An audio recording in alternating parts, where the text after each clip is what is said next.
you've claimed, I'm not saying this is true, but you claimed that Christian Combs, Diddy's son, was caught with a transgender. Transgender contacted us, gave us content, along with other various rappers. Okay. Yeah, you know. I'm not co-signing this. I'm not saying it's true. I'm addressing your statement. Yeah, that's a fact. I mean, you know, that's when the Ray J stuff was going on. You know, we've been having the content, but Ray J's been very protective of that, and we've been very protective of it. You know, my whole thing is that, you know, we're going to play games. We're going to play the games. When you come fuck with anybody I'm tied to, somebody that you know, I got business with that I love like a brother, then, you know, we're going to play the game. But, you know. So what exactly happened? Because according to Ray J, Diddy's sons approached him at some party over his comments? Yeah, I guess it had been going on. He just wasn't telling us because, you know, he kind of like watched them grow up. So I guess Ray J doing his, the news that he does, they felt like Ray J's trolling was disrespectful. Okay.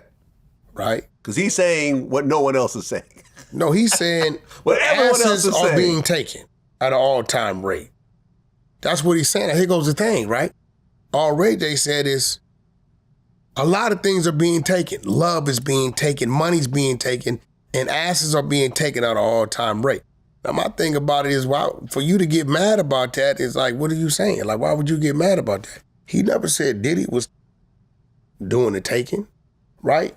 But you guys said, okay, you're talking about our dad, right?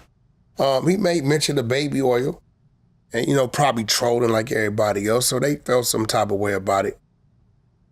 And I guess they approached him, which is cool. But, you know, there was a Diddy kid, but they grown men. Yeah. Ray J one of ours.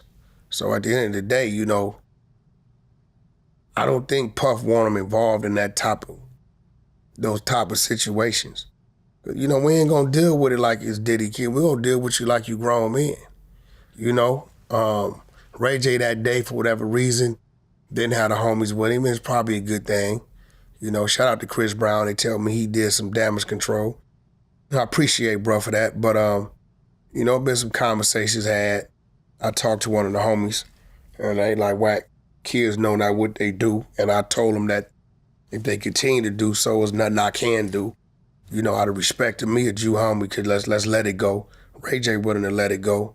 Cause you know, some things is bigger than him. Well, listen, at this point, obviously Diddy's family is suffering.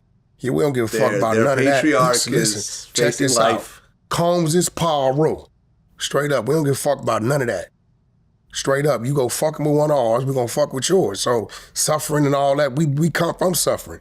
And at the end of the day, they need to understand that your daddy's in the situation, he's a public figure. You know what I'm saying? People gonna clown, they gonna laugh and joke and bullshit. So what you gonna do when you see 50, you gonna run up on him? You gonna get smashed. Right. You understand what I'm saying? So what I'm saying is, you don't come from that, right? Stay in the lane that your father placed you in, that he would want you in. Your father wouldn't want you running around out here playing gangster games, street games, with niggas that come from the streets, because street shit gonna come from that. He went through that in those 90s. You know what I'm saying?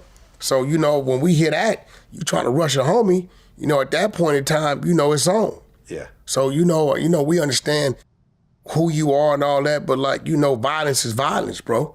There's no such thing as violence from a celebrity kids. You know what I'm saying?